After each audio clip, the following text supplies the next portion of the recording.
मी आरती बिराजदार. जनवार्तामध्ये आपल्या सर्वांचे स्वागत. पाहूयात पुण्यातील काही विशेष घडामोडी.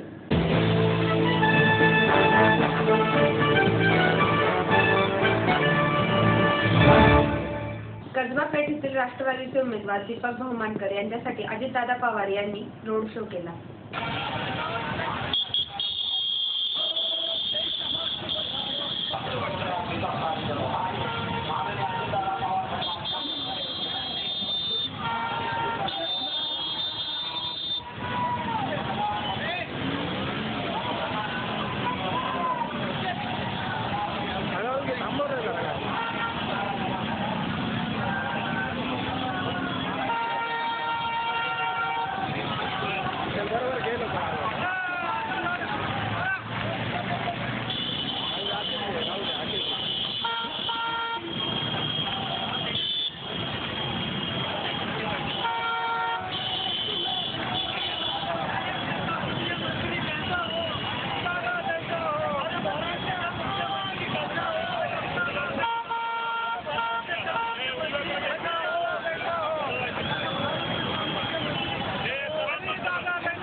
आपलं स्वप्न, आपलं मन, आपलं स्वतःचं घर हेच खरं धन.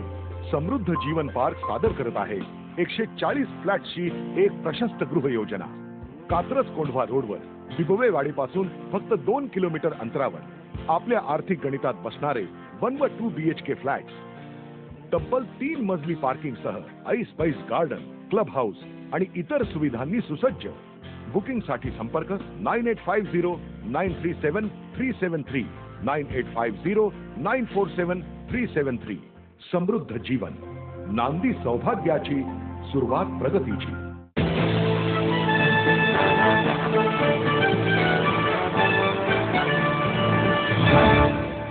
बीजेपीच्या आमदार माधुरी मिसाळ यांनी पर्वती दर्शन भागात विकास करेन असे आश्वासन दिले.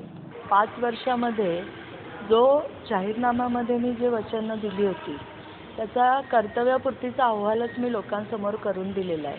त्यामुळे जाहीरनाम्याची 90% जी काही आहे ती पूर्तता मी केलेली आहे. त्याच्यामध्ये 2 जे आहे त्याच्या अहवालामध्ये मी हेही टाकून दिले की मी कुठली 2 कामं नाही केलेत. 2 जे माझं ESIC रुग्णालयाचं जे काम होतं ते हे महाराष्ट्र राज्य सरकारची सही न झाल्यामुळे अडलं.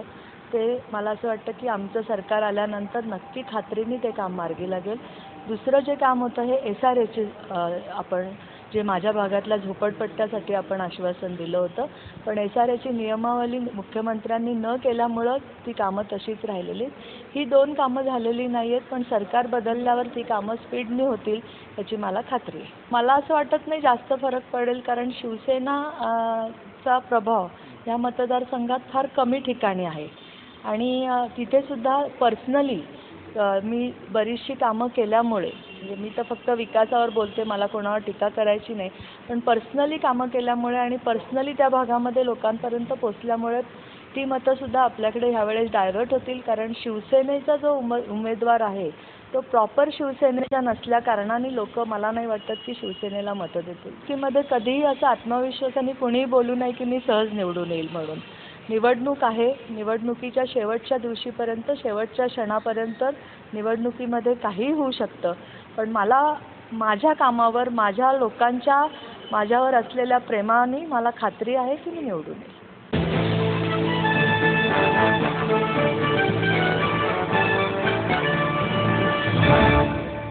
आई वडिलांनी पै जमवून मला शिकवण्याचा निर्णय घेतलेला कळत होता. माझ्या उच्च शिक्षणासाठी त्यांनी मला कायमचा आधार मिळवून दिला होता. त्यांनी स्वतःसाठी कधीच काही केलं नाही, पण माझ्यासाठी समृद्ध जीवन multi-state multipurpose cooperative society limited. गुंतवणूक भावनांची, आनंद लक्षावधीचा. समृद्ध जीवन multi-state multipurpose cooperative society limited.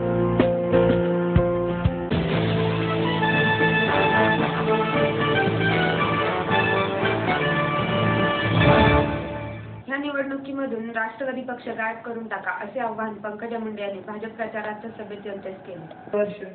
आपल्या समोर कागद लिहून दिलेला वाचणारा पंतप्रधान, माऊलीसारखा काम करणारा पंतप्रधान आपल्याला सवय होती.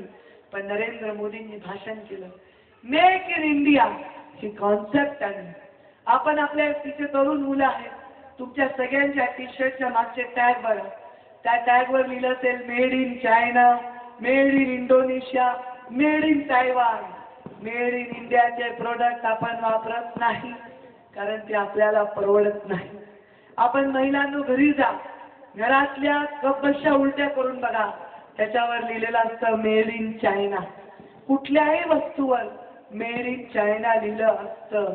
मग आपल्या देशात जर सगळ्यात जास्त लोकसंख्या आहे, सगळ्यात जास्त तरुण आहेत, तर या तरुणांच्या हाताला रोजगार देण्याची किमया कोणामध्ये आहे, तर ती पंतप्रधानांच्या दृष्टिकोनामध्ये आहे. त्यांनी ठरवलं की या जगातल्या पूर्ण व्यापाराला आपण एक नवीन चालना देऊ. या जगात कुठलीही वस्तू गेली तर ती मेड इन इंडिया म्हणून गेली पाहिजे. म्हणून त्यांनी जागतिक बाजारपेठेमध्ये सगळ्यांना आमंत्रण दिलं की come and make in India. तुम्ही या आणि आमच्या देशामध्ये आपल्या वस्तू बनवा, आमच्या देशामध्ये गुंतवणूक करा, आमच्या देशातल्या उद्योगधंद्याला चालना मिळेल, आमच्या देशातल्या तरुणांच्या हाताला रोजगार मिळेल. या महाराष्ट्रात मी बघितली जाहिरात का काँग्रेसची. काँग्रेसमुळे महाराष्ट्र पहिला. ती टीव्हीवर मी जाहिरात बघितली, म्हणजे त्या जाहिरातीचे क्वालिटी आणि त्याचे टेस्टच मला कळली नाही. पण मी बघितलं कशात महाराष्ट्र पहिला आहे. मग मी माझं आर्थिक पाहणीचं पुस्तक उघडलं जे महाराष्ट्र सरकारने छापले.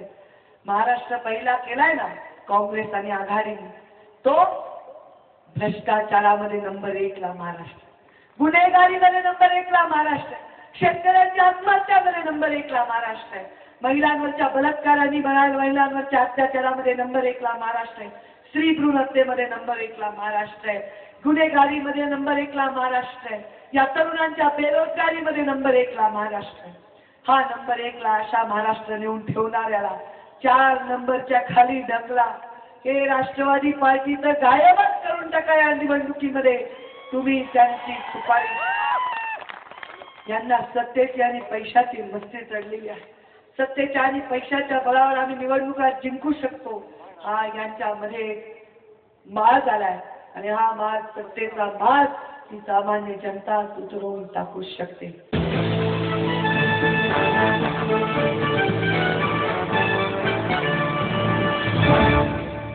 कसबा विधानसभा मतदारसंघातील मनसेचे उमेदवार रवींद्र धंगेकर यांनी मनसेला बहुमताने विजयी करा असे आवाहन नागरिकांना केले. गेली 15 दिवस मी कसबा विधानसभेमध्ये प्रचार करतोय. त्या प्रचार दरम्यानमध्ये दत्तवाडी असेल, नगर असेल, भवानीपेठ मधला काय भाग असेल, त्यामध्ये झोपडपट्टीचे प्रश्न एकदम प्रलंबित आहेत. आणि असे विषय माझ्या डोळ्यासमोर आले. त्याच्यामध्ये वाहतुकीचे प्रश्न आले, जुन्या वाड्यांचे प्रश्न आले, आरोग्याचे प्रश्न आले, कचऱ्याचे प्रश्न आले. आणि या प्रश्नांमध्ये मी प्रामुख्याने लक्ष घालणार आहे. कारण की मी ज्या वेळेला लोकांच्या घरी जातो त्यावेळेला असं लक्षात आलं की हे लोक राहतात कसे, यांचे काय आरोग्याचे सुधारणा होणार आहेत का नाही, तर ही कटाक्षानं मी पाळणार आहे. प्रचारादरम्यान नागरिकांचा रिस्पॉन्स तुम्हाला कसा भेटला? मी एक कार्यकर्ता म्हणून गेली 30 वर्ष पुणे शहरामध्ये काम करतोय. आणि हे काम करत असताना मी अनेक जाती धर्माच्या लोकांना बरोबर घेऊन काम केलं. त्याच्यामुळं मला ह्याच्यामध्ये शंका नाही की मला लोक मतं टाकणारच, की जेणेकरून मी लोकांमध्ये गेलो असताना मला लोक सांगतात की तुम्ही आमचे हे काम केलं ते केलं, म्हणजे मला त्या ह्याच्यामध्ये प्रचार फेरीमध्ये मला लोकांकडनं रिस्पॉन्स मिळतो. त्याच्यावर मला अजूनही जास्त पाहावं असं वाटतं, कारण आपण अजूनही आपल्याला जनतेची कामं करायची ते ह्या सगळ्या प्रक्रिये दरम्यान माझ्या लक्षात आलं. कसबा विधानसभेचं मतदान आहे. सकाळी 7 वाजता हे मतदान चालू होणार आहे, संध्याकाळी 5:30 थांबणार. तर लोकशाहीचा अधिकार हा विधानसभेतील माता भगिनी आणि युवकांनी हा गाजवावा आणि महाराष्ट्र नवनिर्माण सेनेला त्यांनी मत द्यावं अशी मी सर्वांना विनंती करतो.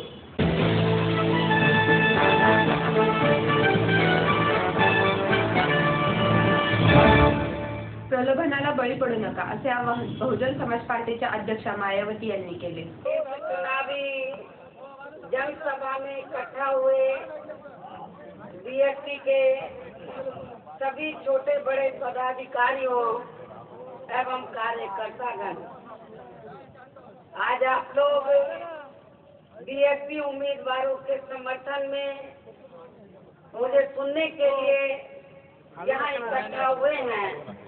इसके लिए मैं आप सभी लोगों का हार्दिक दिल से आभार प्रकट करती हूँ।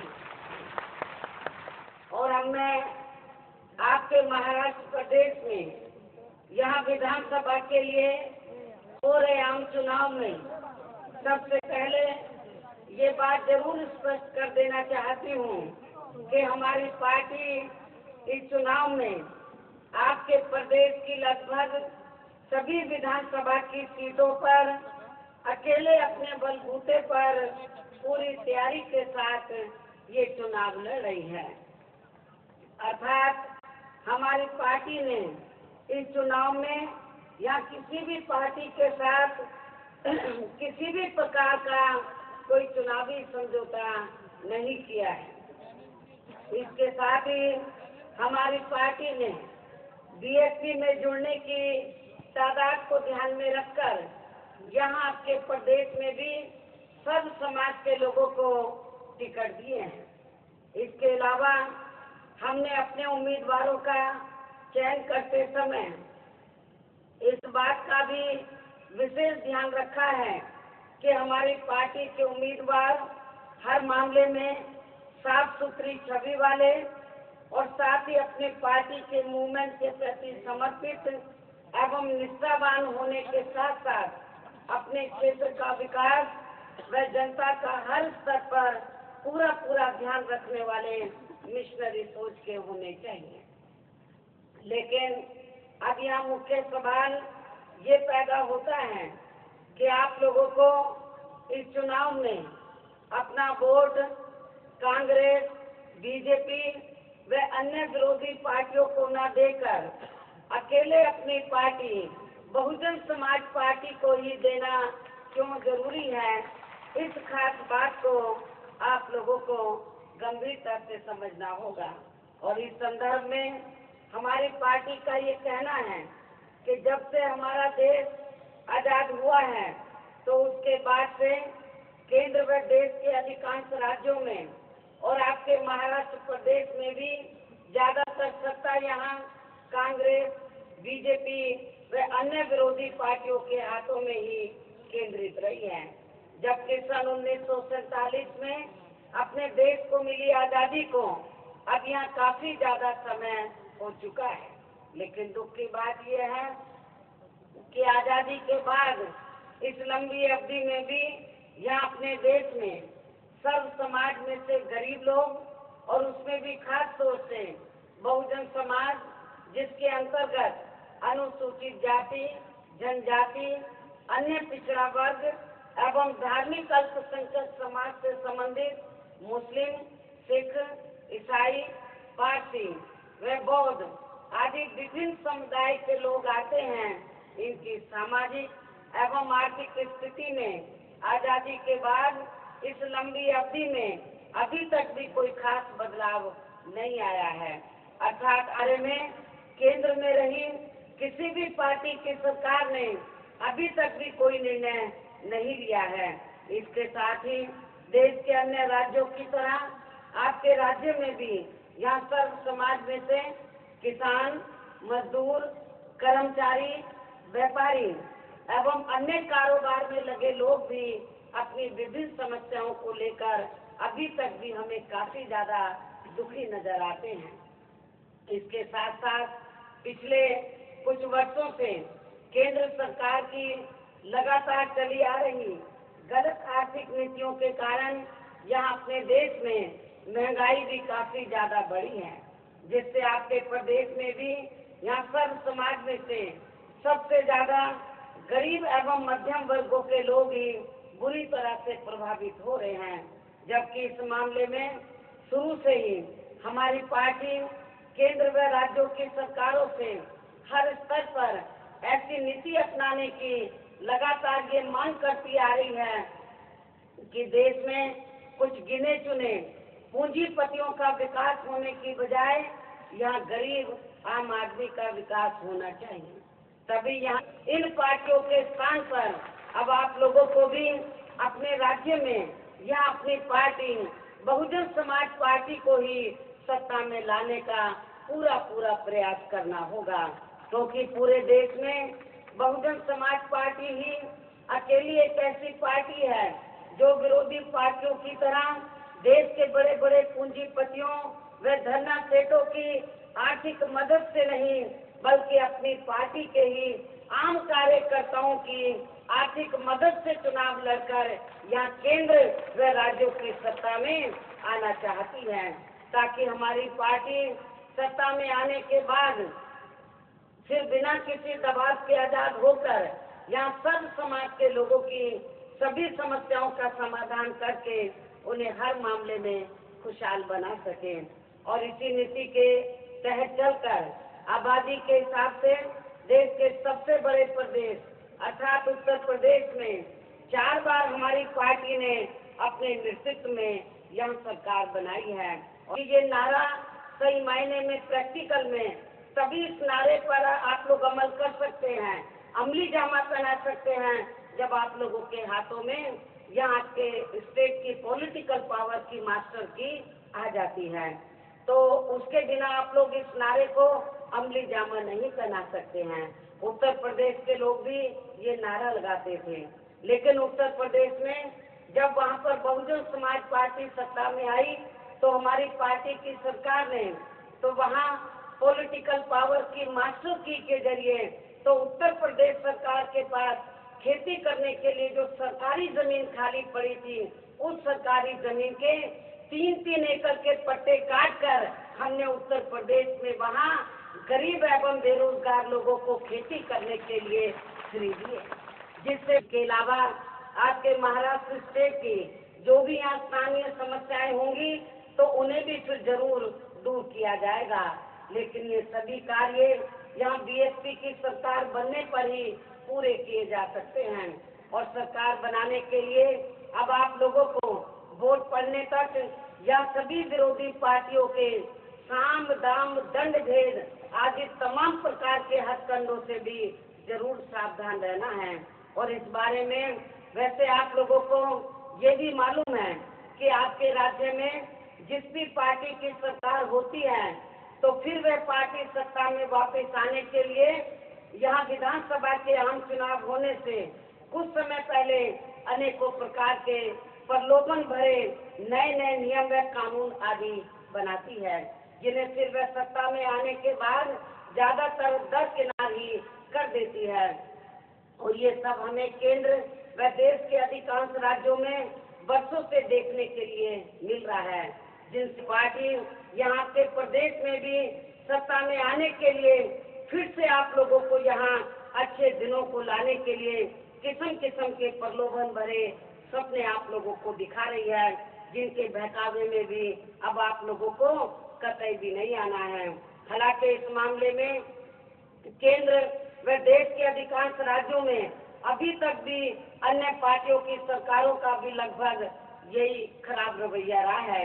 इसलिए ऐसी स्थिति में अब आप लोगों को इस चुनाव में अपना वोट बहुत ही सोच समझ कर केवल ऐसी पार्टी को ही देना है जो आपके हितों के लिए किए गए अपने सभी वायदों पर पूरे तौर से खरी उतर सके।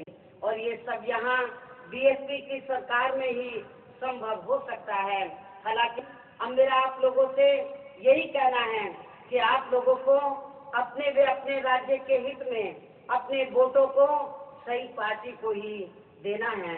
और आज की सही पार्टी एकमात्र यहाँ बहुजन समाज पार्टी ही है, जिसे कामयाब बनाना आप लोगों को बहुत जरूरी है। और इसके लिए अब आप लोगों को वोट पड़ने वाले दिन प्रातः सुबह उठते ही सबसे पहले अपने अपने पोलिंग बूथों पर अपना वोट डालने के लिए जरूर जाना है। इसके साथ ही बाबा साहब डॉक्टर अम्बेडकर के अधूरे सपनों को पूरा करने के लिए जी जान से लगी हुई है। आप लोगों को ये मालूम है कि माननीय श्री कांशीराम जी जो हमारे बीच में नहीं रहे हैं, आज उनकी पुण्यतिथि भी है। माननीय श्री कांशीराम जी की पुण्यतिथि है। अब वो हमारे बीच में नहीं रहे हैं। यदि आप लोग बाबा साहब डॉक्टर अम्बेडकर के बताए हुए रास्ते पर चलकर और माननीय श्री कांशीराम जी जो कुछ चाहते थे वो अपने जीते जी यहाँ पर तब्दीली होते हुए नहीं देख पाए, यहाँ पर राजनीति में आप लोगों को सत्ता में वो बैठे हुए नहीं देख पाए, तो लेकिन फिर भी मेरा आप लोगों से यही कहना है कि माननीय कांशीराम जी की पुण्यतिथि के मौके पर आज आप लोग ये तैयार करके जाएंगे कि माननीय श्री कांशीराम जी तो अब हमारे बीच में नहीं रहे हैं, लेकिन उन्होंने जो हमको बाबा साहब डॉक्टर अम्बेडकर का सही रास्ता दिखाया, तो हमें उस रास्ते पर चलते हुए और ये जो इस समय आपके महाराष्ट्र से आने का पूरा प्रयास करना होगा। और यदि आप लोग अपने उम्मीदवारों को जिताने में पूरी कोशिश करते हैं और यहाँ से अच्छा रिजल्ट दिखाते हैं, तो मैं ये समझती हूँ कि आज माननीय कांशीराम जी की पुण्यतिथि पर ये आप लोगों की उनके प्रति बहुत बड़ी श्रद्धा होगी। यही मेरी आप लोगों से अपील है। और अब अंत में मेरी आप लोगों से यही कहना है कि हमारी पार्टी ने यहाँ के महाराष्ट्र स्टेट में जिन लोगों को भी विधानसभा का प्रत्याशी बनाया है, जिनमें से कुछ प्रत्याशी यहाँ मंच पर भी मौजूद हैं, मेरी आप लोगों से पुरजोर अपील है कि बहुजन समाज पार्टी के इन सभी प्रत्याशियों को बीएसपी का जो चुनाव चिन्ह हाथी है, आप लोग हाथी चुनाव चिन्ह के सामने वाले बटन को दबाकर इनको जरूर कामयाब बनाएंगे। इनको महाराष्ट्र स्टेट की असेंबली में आप लोग जरूर जिताकर भेजेंगे। इस उम्मीद के साथ ही अब मैं अपनी बात यही समाप्त करते हुए आप लोगों से रजा लेती हूँ। जय भीम, जय भारत।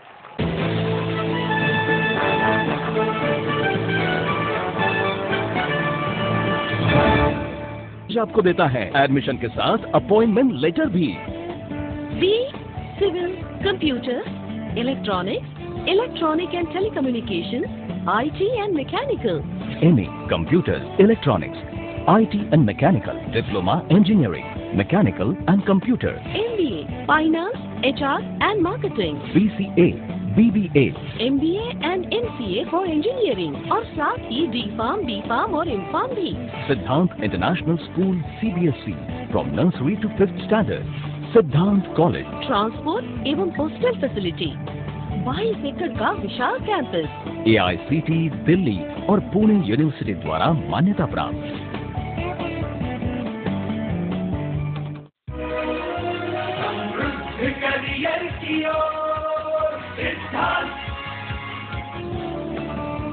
सिद्धांत कॉलेज, सुदुमरे, पुणे। एडमिशन के लिए आज ही कॉल करें या लॉग ऑन करें।